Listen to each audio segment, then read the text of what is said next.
Եվ այն ժամանակ, որ ես ասում էի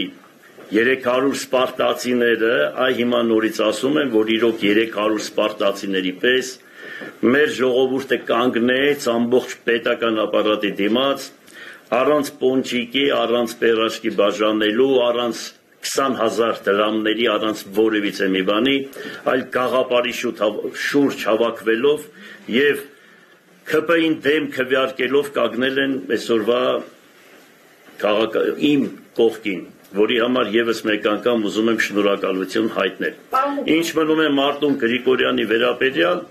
ես հույսով եմ, որ մենք ինչ որ պայմանավորվել ենք մինչև ընտրությունները բոլորս հեռուստատեսության աչքի առջև մենք ասել ենք, ես օրինակ, այսպես եմ ասել։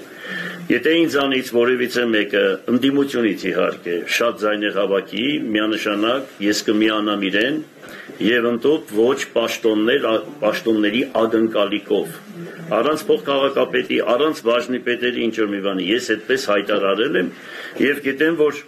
ուրեմն Ռուբենը արդեն հայտարարություն է արել, որի համար ես իրենից շնորհակալություն եմ հայտնում, Կարենը նույնությամբ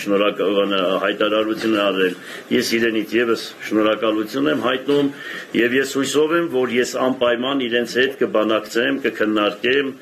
ընդհանուր կցանկանայի, որ իրենցից եւ աշխատանքի հարց լուծվեր քաղաքապետարանում, ինչու՞ չէ Եվ իրենց ծրագրերից, եթե տեսնեն, որ իմ ծրագրերի մեջ չկա, մենք կարող ենք նստել, քննարկել, եթե տեսնեմ առողջ իրենց ծրագրերից, ուրեմն կաշխատենք, որ իշա քաղաքի կարողանանք այդ ծրագրերը կյանքի կոչել։ Ինչ մնում է Մարտուն Գրիգորյանի կապակցությամբ, ես հույսով եմ, որ Մարտուն Գրիգորյանը եւս իր խոսքերը ինչ որ ասել է, ինչ էլ որ պակաս է եղել, հավանական է մենք կարող ենք նստել, բանակցել, քննարկել, խոսել, այնպես որ ես ոչ մեկին թշնամու աչքերով չեմ նայում, ինչքան էլ ուրեմն վերադաս կառույցները ուզեցան խառնել Գյումրի քաղաքը եւ որոշակի բաներ կարողացան ուրեմն կազմակերպել, բայց ես ասել եմ, որ ես թշնամի չունեմ հայ ժողովրդի մեջ, իմ թշնամիները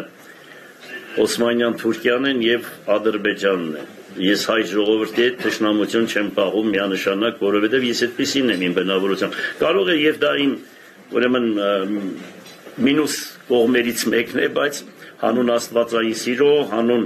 ճշմարտության ես այդպես ապրում եմ ու բոլորը այս քաղաքում ինձ գիտեն